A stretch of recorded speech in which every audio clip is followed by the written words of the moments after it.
Hello नमस्कार दोस्तों, आप सभी का बहुत बहुत स्वागत है फिर से एक और नए शानदार वीडियो के साथ। दोस्तों आप सभी का बहुत बहुत स्वागत है हमारे एडू करियर गाइड में।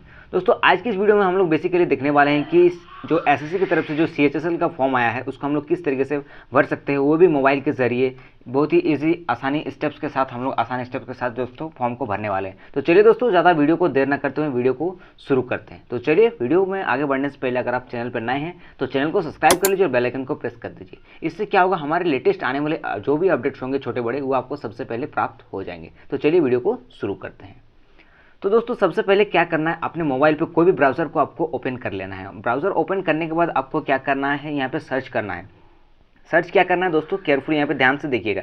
ssc.nic.in नहीं सर्च करना है। या दोस्तों क्या है, एसएससी का ये पुराना ऑफिशियल वेबसाइट है, तो आपको क्या करना पड़ेगा, जो एसएससी का न्यू वेबसाइट है उस पर आपको जाना है। तो सर्च करना है SSC www. सर्च करना है www.ssc.government.in। ये दिख रहा है दोस्तों आपको सबसे ऊपर में, इस पर आपको क्लिक करना है। जैसे ही आप क्लिक करेंगे तो आपके सामने कुछ इस तरीके से खुलकर आ जाएगा। आने के बाद एसएससी के पोर्टल पे आपको इस तरीके से कुछ एंटर हो जाना है। आपको अंदर जाने के बाद कुछ इस तरीके से आपको इंटरफेस नजर आएगा। उसके बाद आपको क्या करना है, ऊपर देखिए आपको राइट साइड में आपको ऑप्शन यहाँ पे देखने को मिल रहा होगा, लॉगिन एंड रजिस्टर का ऑप्शन यहाँ पे दिख रहा होगा। दोस्तों आशा करता हूँ आपको यहाँ पे नजर आ रहा होगा, स्क्रीन बहुत ही क्लियर और साफ तरीके से नजर आ रहा होगा, विजिबिलिटी पूरा एकदम क्लियर होगा। तो सबसे पहले दोस्तों क्या करना है, अगर आप इससे पहले दोस्तों एसएससी की तरफ से एक ओटीआर रजिस्ट्रेशन जो हुआ था वो अगर आपने नहीं किया है तो सबसे पहले क्या करना पड़ेगा, आपको ओटीआर रजिस्ट्रेशन करना पड़ेगा। ठीक है, तो बेसिकली देखा जाए तो सीएचएसएल का फॉर्म हम लोग 2 चरणों में भरने वाले हैं। सबसे पहले आपको ओटीआर रजिस्ट्रेशन करना पड़ेगा। अगर इससे पहले अभी तक अपने जो एसएससी के पोर्टल पे अभी तक अगर अपना रजिस्ट्रेशन नहीं किए हैं तो आपको सबसे पहले ओटीआर करना है। ओटीआर के लिए दोस्तों वीडियो आपको डिस्क्रिप्शन में मिल जाएगा, किस तरीके से ओटीआर करना है वहाँ पे मैंने आपको स्टेप बाय स्टेप पूरा जानकारी प्रोवाइड कर रखा है। वहाँ पर जाके उस चैनल पर जाके, यानी चैनल पर नहीं दोस्तों, वीडियो को जाके वहाँ से आप चेकआउट कर सकते हैं। उसके बाद रहा सवाल, उसके बाद ओटीआर करने के बाद आपको क्या होगा, आपका जो रजिस्टर्ड आईडी और पासवर्ड आपको मिल जाएगा। मिलने के बाद आपको क्या करना है, डिस्क्रिप्शन में तो वो आपको लिंक मिल ही जाएगा वहाँ पे। उसके बाद यहाँ पे क्या करना है, आपको अपना रजिस्टर नंबर, जो भी आपका रजिस्ट्रेशन नंबर रहेगा वो यहाँ से आपको डाल लेना है। ठीक है, रजिस्ट्रेशन नंबर डालिएगा सबसे पहले, और उसके बाद यहाँ पे आपको पासवर्ड डालना है। जैसे आप अपना आईडी और पासवर्ड क्रिएट हो जाएगा उसके बाद आप यहाँ पे अपना रजिस्ट्रेशन नंबर और यहाँ पे पासवर्ड डाल लीजिएगा। चलिए मैं अपना यहाँ पे आईडी और पासवर्ड डाल लेता हूँ। कुछ इस तरीके से आप लोग सबसे पहले अपना रजिस्ट्रेशन नंबर डाल लीजिएगा। उसके बाद नीचे आपको अपना जो भी पासवर्ड क्रिएट किए थे उसको नीचे आप पासवर्ड डाल लीजिएगा। उसके बाद नीचे आपको अपना कैप्चा फिल कर लेना है। चलिए मैं आपको यहाँ पे केयरफुली आपको कैप्चा को देखते हुए यहाँ पे भर लेना है। ठीक है, तो चलिए मैं यहाँ पे कैप्चा को डाल लेता हूँ। कैपिटल के है यहाँ पे, उसके बाद स्मॉल G2। ठीक है, इस तरीके से कुछ कैप्चा डालने के बाद नीचे देखिए आपको यहाँ पे लॉगिन का ऑप्शन आपको नजर आ रहा होगा। लॉगिन के ऑप्शन पे आपको यहाँ पे ये जो देखिए ये वाला जो आपको साइन दिख रहा है यहाँ पे आपको क्लिक करना है। ठीक है, जैसे ही आप क्लिक कीजिएगा तो कुछ इस तरीके से आपका जो सामने जो है वो पूरा डैशबोर्ड खुलकर आ जाएगा। आपका प्रोफाइल जो भी रहेगा कुछ इस तरीके से आपको वहाँ पे खुलकर देखने को नजर आ जाएंगे। ठीक है, आने के बाद जैसे स्क्रॉल कीजिएगा तो आपको यहाँ पे देखिए लाइव एग्जामिनेशन में आपको जाना है। जाने के बाद आपको देखिए यहाँ पे आपको क्लियरली यहाँ पे विजिबल होगा कि combined higher secondary level 10th+2 examination का जो है यहाँ पे आपको फॉर्म का नोटिफिकेशन यहाँ पे देखने को मिल जाएगा। इस तरीके से देखिए यहाँ पे एप्लीकेशन स्टार्ट डेट कब है ये भी आपको यहाँ पे दिखाया गया है। देखिए ये आपका 8 तारीख से चालू हो चुका है भरने के लिए। लास्ट डेट देखिए यहाँ पे आपका 8/5/2024 रखा गया है 11 बजे तक। और ये जो ऑनलाइन फी पेमेंट की बात है, सॉरी दोस्तों, ये ऑनलाइन फी पेमेंट का टाइम है 8/5/2024। और जो एप्लीकेशन का लास्ट डेट है देखिए यहाँ पे 7/5/2024 रखा गया है, 7/5/2024 11 बजे तक। ठीक है, और विंडो फॉर एप्लीकेशन करेक्शन के लिए अगर रहेगा तो देख सकते हैं 10/5/2024 से लेकर के यह आपका 11/5/2024 तक रहेगा। 11 बजे तक आप इसको यहाँ पे करेक्शन कर सकते हैं। तो ये सारे थे जनरल इंस्ट्रक्शन। ठीक है, तो चलिए ज़्यादा देर न करते हुए उसके बाद क्या करना है, नीचे आपको देखिए अप्लाई का बटन पे आपको नज़र आ रहा होगा। अप्लाई का बटन कुछ इस तरीके से आपको अप्लाई के बटन पे क्लिक कर लेना है इस तरीके से कुछ। उसके बाद यहाँ पे कुछ आपको जनरल इंस्ट्रक्शंस मिलेंगे जिसको आपको केयरफुली कुछ रीड कर लेना है। ठीक है, read the notice examination carefully, please be careful and provide correct details in the application form. And fee देखिए किस माध्यम से आप यहाँ पे जमा कर सकते हैं, भीम यूपीआई के जरिए, नेट बैंकिंग के जरिए, रुपए क्रेडिट कार्ड, ये सभी यहाँ पे एक्सेप्टेबल हैं। इनके जरिए आप अपना फी जमा कर सकते हैं। अगर आप एसटी या फिर एससी से हैं तो आपके लिए, आप सभी को पता ही होगा कि एसटी और एससी इन सभी के लिए एग्जेम्प्टेड होता है, फी यानी पूरी माफ रहता है। ठीक है, तो आप इसको फ्री ऑफ कॉस्ट भर सकते हैं। देखिए हिंदी में भी आपको यहाँ पे जो जितने भी दिशा निर्देश दिए गए हैं आपको हिंदी में भी यहाँ पे उपलब्ध कराया गया है। ठीक है, तो चलिए दोस्तों आगे बढ़ते हैं। यहाँ पे नीचे देखिए आपको फिल फॉर्म का ऑप्शन नजर आ रहा है, वहाँ पे आपको क्लिक कर लेना है। क्लिक करने के बाद लोडिंग होने के बाद कुछ इस तरीके से आपके सामने विंडो खुलकर आ जाएंगे। पर्सनल डिटेल्स आपने सबसे पहले जो रजिस्ट्रेशन किया था उसी टाइम आपका वो फिलअप हो जाएगा।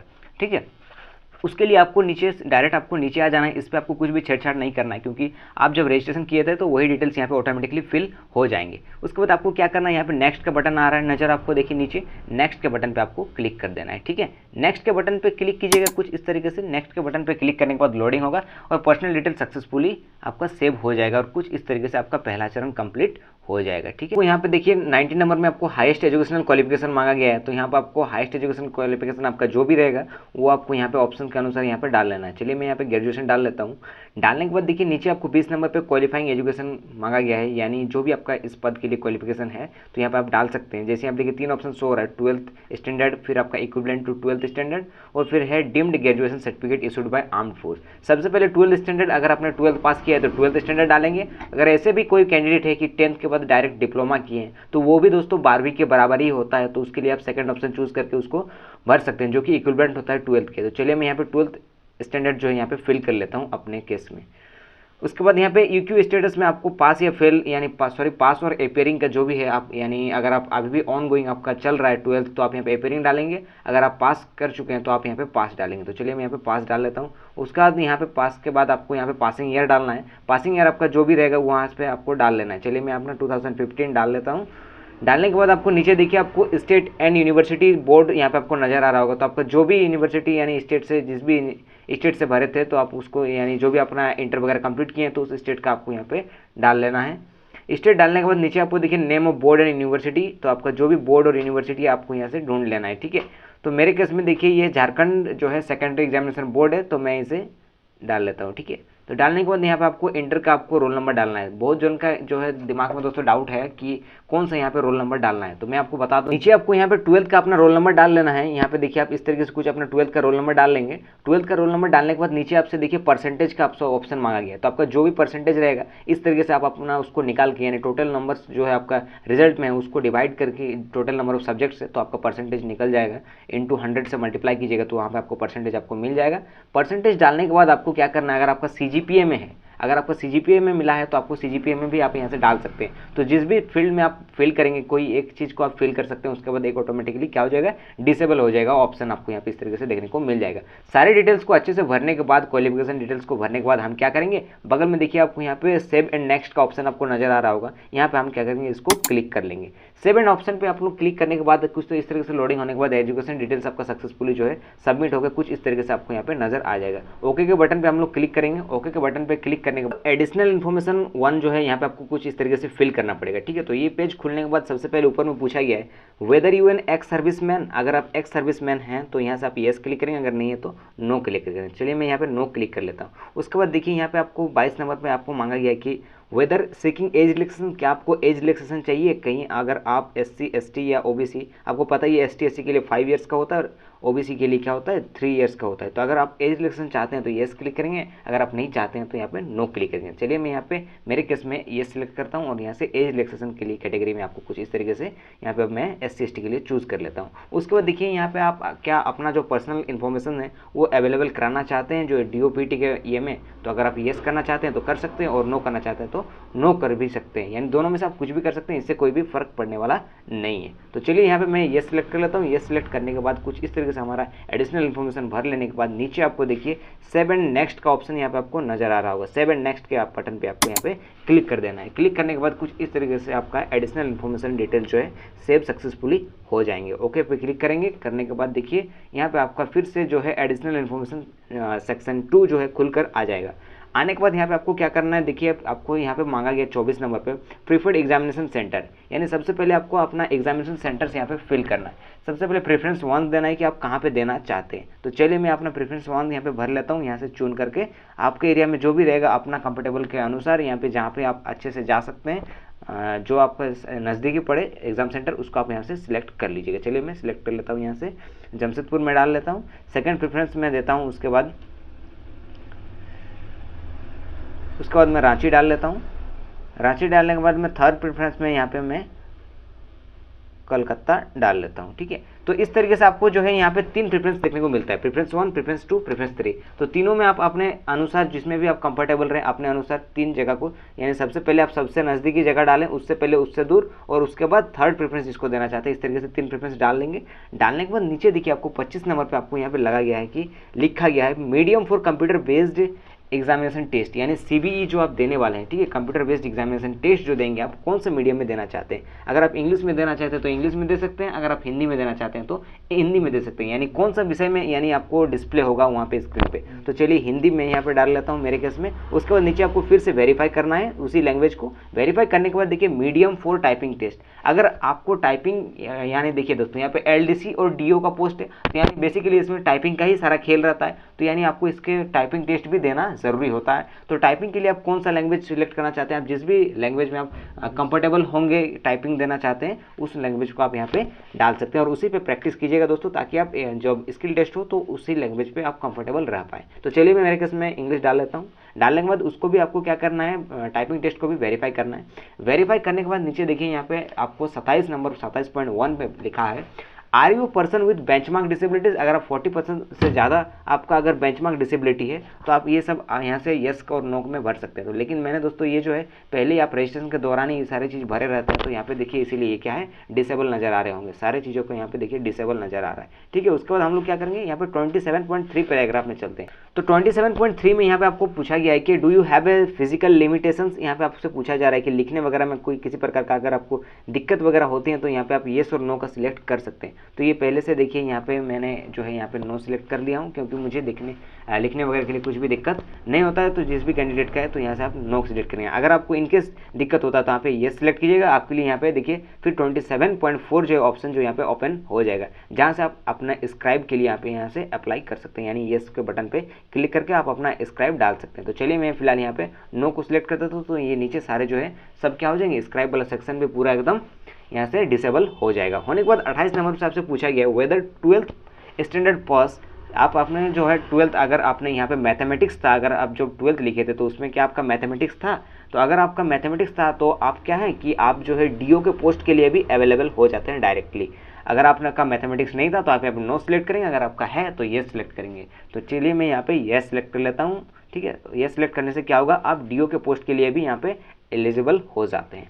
होने के बाद नीचे आपको देखिए 7 नेक्स्ट का बटन नजर आ रहा है राइट साइड में, इसको आपको क्या करना है, क्लिक कर लेना है अच्छे से मिलाने के बाद। 7 नेक्स्ट के बटन पे क्लिक करने के बाद कुछ इस तरीके से आपका एडिशनल डिटेल जो है सेक्शन नंबर 2 जो है वो भी पूरा कंप्लीटली फिल हो जाएगा सक्सेसफुली। उसके बाद ओके के बटन पे क्लिक कीजिएगा। क्लिक करने के बाद कुछ इस तरीके से देखिए आपके सामने जो है फोटो और सिग्नेचर्स आपको अपलोड करने के लिए कहा जाएगा। तो फोटो और सिग्नेचर्स के लिए देखिए कुछ यहाँ पे गाइडलाइंस है, तो आपको सबसे पहले इंस्ट्रक्शंस को चलिए मैं ध्यान से पढ़ लेता हूँ। चलिए सबसे पहले देखिए 1 नंबर में आपको क्या करना है कि देखिए find a place with good light and plain background, यानी बैकग्राउंड प्लेन होना चाहिए और एक अच्छा खासा लाइट होना चाहिए फोटो के लिए। उसके बाद ensure the camera is at your I level before capturing the photo. ध्यान देने वाली बात दोस्तों यहाँ पे यही है कि जब भी आप अपना फोटो क्लिक करें तो अपना जो आई कॉन्टैक्ट आप कैमरे के साथ बनाए रखें और अच्छे से वहाँ पर नजरें गड़ाकर एक फोटो खींचना है आपको। उसके बाद क्या करना है, थर्ड पॉइंट में कहा जा रहा है आपसे position yourself directly in front of camera, look straight ahead, इन्हें आपको सीधा कैमरे पे देखना है और आपको अच्छे से खड़ा रहना है एक स्ट्रेट पोजीशन में। ठीक है, उसके बाद देखिए आपको सबसे पहले नीचे आपको देखना है candidate should wear a cap. Candidate को ये सभी क्या है, निषेध है, यानी आपको टोपी पहन के फोटो नहीं खिंचाना है, चाहे मार्क्स हो गया, ग्लासेस हो गए, यानी कोई भी चश्मा वगैरह अगर आप यूज़ करते हैं, वेदर इट्स ए स्पेक्टिकल्स और ए ग्लास, दोनों में से कुछ भी नहीं चलने वाला है। यहाँ पे आपको ये सभी क्या करना है, उतार के फोटो खींचना है। और दोस्तों ध्यान रखिएगा ये जो आपका फोटो खींचा जाएगा ये आपका बिल्कुल लाइव कैप्चर होगा फोटो, यानी आपका पूरा यहाँ पे देखिए कैप्चर लाइव फोटो यहाँ से आप डाल सकते हैं। ठीक है, और यहाँ पे देखिए सेकंड ऑप्शन भी आपके लिए दिया गया है, अगर इनकेस आपका लैपटॉप वगैरह से अगर आप भर रहे हैं और आप फोटो खींचने में असमर्थ रहते हैं, यानी कहीं ना कहीं आपका जो वेबकैम अच्छे से आपको डिटेक्ट नहीं कर पाता, यानी क्वालिटी अच्छा नहीं रह पाता है, तो आप इस क्यूआर कोड को क्या कर सकते हैं, अपने मोबाइल में स्कैन करके जो है ऐप को डाउनलोड करके वहाँ पे आप अपना रजिस्ट्रेशन आईडी और पासवर्ड डाल करके वहाँ से आप इजीली डायरेक्टली क्या कर सकते हैं, अपने मोबाइल से जो है आपका सेक्शन खुल जाएगा और वहाँ से आप अपना फोटो अपलोड कर पाएंगे। दूसरा ऑप्शन भी बुरा नहीं है। तो चलिए हम लोग क्या करते हैं, यहाँ पे फिलहाल मैं लाइव जो है कैप्चर करने वाला हूँ फोटो। तो उसके बाद क्या करना है, देखिए नीचे आपको सेक्शन नंबर 2 में क्या करना है, फोटो आपको अपलोड करना है। अपलोड करने के बाद देखिए उसके बाद सिग्नेचर में आपको क्या करना है, सिग्नेचर आपका ध्यान रहे दोस्तों 10 KB से 20 KB के बीच में होना चाहिए, जो कि जेपीजी और JPEG में आपका फॉर्मेट में होना चाहिए। तो ये सारे चीज़ को आपको ध्यान रखना है। और डायमेंशन देख सकते हैं यहाँ पे 4.0 सेंटीमीटर और 2.0 सेंटीमीटर आपका विड्थ और हाइट रहेगा। उसके बाद जो है application with blur signature will be reject, अगर आपका जो है ब्लर रहता है सिग्नेचर तो आपको रिजेक्ट कर दिया जाएगा। Signature should be horizontally aligned, यानी सिग्नेचर आपका किस तरीके से होना चाहिए, हॉरिजॉन्टली अलाइंड होना चाहिए, ठीक है। तो इन सभी को ध्यान रखते हुए चलिए मैं अपना सिग्नेचर अपलोड यहाँ पे कर लेता हूँ। उसके बाद देख सकते हैं दोस्तों फोटो और सिग्नेचर दोस्तों लाइव कैप्चर करने के बाद कुछ इस तरीके से आपको अपलोड कर लेना है। देख सकते हैं इस तरीके से आपको अपलोड नजर आ जाएगा। सिग्नेचर वगैरह आपको अच्छे से ध्यान रखना है दोस्तों, हाइट विथ यानी डायमेंशन का आपको ध्यान रखना है, इमेज का साइज का बेशक ध्यान रखिएगा दोस्तों, तभी आपका अच्छे से अपलोड हो पाएगा। अगर इनकेस आपको कोई दिक्कत होती है फोटो सिग्नेचर अपलोड करने में तो आप हमें कमेंट कर सकते हैं, आपके लिए हम कुछ ना कुछ समाधान जरूर करेंगे। उसके बाद नीचे देखिए आपको 7 नेक्स्ट का ऑप्शन नजर आ रहा है, यहाँ पे हम लोग क्लिक कर लेते हैं। 7 नेक्स्ट के बटन पे जैसे ही क्लिक कीजिएगा, क्लिक करने के बाद कुछ इस तरीके से आपका फोटो और सिग्नेचर सक्सेसफुली सबमिट हो जाएगा। उसके बाद आपको ओके के बटन पे क्लिक करना है। ओके के बटन पे क्लिक करने के बाद देख सकते हैं कुछ इस तरीके से आपका जो है प्रीव्यू खुल के आ जाएगा, फॉर्म का प्रीव्यू सेक्शन खुलकर आ जाएगा, ठीक है। इस तरीके से आप सारी चीज़ों को मिला लीजिएगा। मिलाने के बाद आप क्या कर सकते हैं, इसका चाहे तो आप अपना प्रिंट आउट निकाल सकते हैं, ठीक है। प्रिंट आउट अगर लेना चाहते हैं तो प्रिंट आउट ले सकते हैं और इसको 7 नेक्स्ट के बटन पे क्लिक कर दीजिएगा। फिर से 7 नेक्स्ट के बटन पे क्लिक करने के बाद फिर यहाँ पे देखिए आई एग्री का यहाँ पे आपको डिक्लेरेशन मांग रहा है, ठीक है। यहाँ पे देख सकते हैं डिक्लेरेशन का आपको यहाँ पे मांगा जा रहा है। तो यहाँ पे क्या करेंगे हम लोग, सबसे पहले आई एग्री के बटन पे क्लिक करेंगे। क्लिक करने के बाद यहाँ पे अपना कैप्चा फिल कर लेना है। मेरे केस में यहाँ पे देखिए क्या कैप्चा बी है, कैपिटल ए है, उसके बाद यहाँ पे आपको जी नज़र आ रहा है, उसके बाद कैपिटल डब्ल्यू और फिर स्मॉल सी। अपना कैप्चा फिल कर लेता हूं मैं। उसके बाद यहाँ पे नीचे आपको देखिए 7 नेक्स्ट का ऑप्शन, फिर से आपको यहाँ पे क्लिक कर देना है। क्लिक करने के बाद कुछ इस तरीके से आपका दोस्तों यहाँ पे नजर आ जाएगा। देखिए यहाँ पे क्लियरली यहाँ पे मेंशन है, देखिए form received successfully, content verification pending. देखा जाए तो दोस्तों ये आपका पूरा फॉर्म यहाँ पे सबमिट हो चुका है। ये जो फॉर्म मैंने अप्लाई किया था ST SC के लिए अप्लाई किया था, तो उन लोग को बता दूँ दोस्तों ST SC यानी ST SC और वुमेंस के लिए यानी फीमेल्स के लिए दोस्तों ये जो फॉर्म है वो SSC के द्वारा फ्री ऑफ कॉस्ट भरा जाता है, यानी उन सभी के लिए फी माफ़ रहता है। अगर आप ST SC के अलावा अगर आप जनरल OBC से भर रहे हैं तो आपको यहाँ पे 100 रुपीज़ पे करना पड़ता है। उसके लिए आपको डायरेक्ट दोस्तों ये वाला ऑप्शन नहीं नज़र आता, उससे पहले आपको 100 रुपीज़ पेमेंट करने का एक आपका पेमेंट का सेक्शन खुलकर आएगा। उस वहाँ से आपको UPI से या फिर भीम UPI या फिर नेट बैंकिंग से आपको 100 रुपये का पेमेंट करने के बाद आपको इस तरीके से कुछ वहाँ पे नज़र आएगा। इस तरीके के बाद आपको नीचे देखिए आपको प्रिंट एप्लीकेशन का ऑप्शन नज़र आ रहा है। प्रिंट एप्लीकेशन के आपको यहाँ पे पूरी क्या कर देना है, क्लिक कर देना है। क्लिक करने के बाद कुछ इस तरीके से आपका प्रीव्यू खुलकर आ जाएगा और आने के बाद दोस्तों आपको क्या करना है, यहाँ पे आप प्रिंट के ऑप्शन पे क्लिक कीजिएगा। प्रिंट के ऑप्शन पे क्लिक करके आप इसको प्रिंट करके अपने साथ रख लीजिएगा। रखने के बाद अगर आप चाहें तो इसे PDF के फॉर्म पे भी सेव कर रख सकते हैं अपने मोबाइल में। तो दोस्तों ये कुछ इस तरीके से हम लोग दोस्तों SSC CHSL का फॉर्म भर सकते हैं। करता हूँ दोस्तों ये आज का ये वीडियो आपके लिए हेल्पफुल रहा होगा। तो चलिए मिलते हैं तब तक के लिए किसी और नए शानदार वीडियो के साथ। ध्यान रहे दोस्तों आपको सबसे पहले OTR रजिस्ट्रेशन करना है, उसके बाद ही इस वीडियो को देखना है। तो उससे पहले आपको डिस्क्रिप्शन में जाकर उस जो पहला वाला OTR रजिस्ट्रेशन वाला वीडियो मैंने डाला है उसको आपको सबसे पहले कंप्लीटली वॉच करके अपना रजिस्ट्रेशन ID और पासवर्ड बनाना है। उसके बाद ही आपको दोस्तों यहाँ पे CHSL का फॉर्म आपको अप्लाई भर सकते हैं, यानी फॉर्म अप्लाई कर सकते हैं। तो चलिए दोस्तों तब तक के लिए मिलते हैं किसी और नए इसी तरीके के शानदार अपडेट के साथ और जरूरी जानकारी के साथ। तब तक के लिए जय हिंद, जय भारत।